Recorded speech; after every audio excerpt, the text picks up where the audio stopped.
Good morning. We're going to be looking at creating bar graphs in Excel.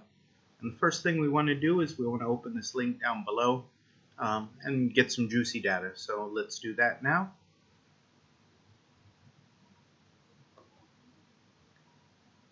Inside of your browser, you should have a website that looks exactly like this.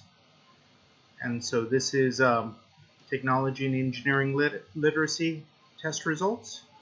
So I'd like you to go down to number 1, and I'd like you to click on Download Data. Then I'd like you to go to 2 and download it in the Excel format. You should have a little bar that comes up right here.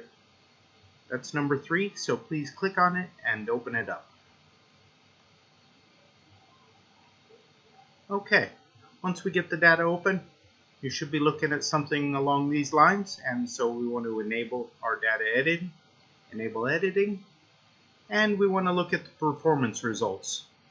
You can do that 2 different ways. You can click on it up here in the blue link, or you can come down and click on the tab for that sheet. Okay? If you want to pause the video, please do, but I'm going to move on to the next screen when you're ready. Okay, now that we're in the data that we want to look at, there's a little too much to look at here, so we're going to get rid of some.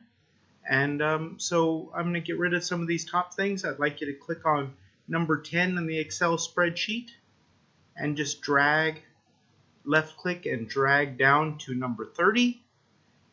And you should get something like this.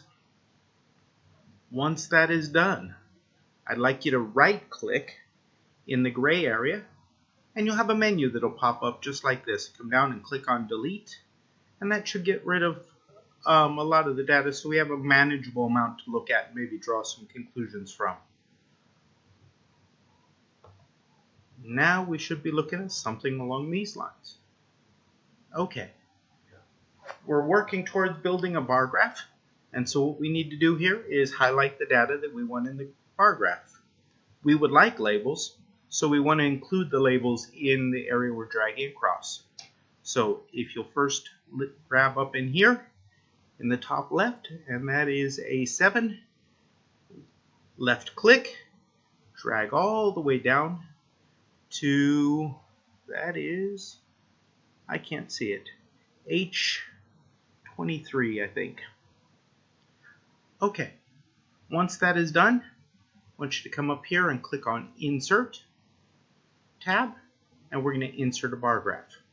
So you'll see several icons right over in this area, and one of them will be a bar graph. If you click on the down arrow next to the bar graph, you will click on the top left bar graph to create. Okay. Pause if you need to, but here's what you should be at in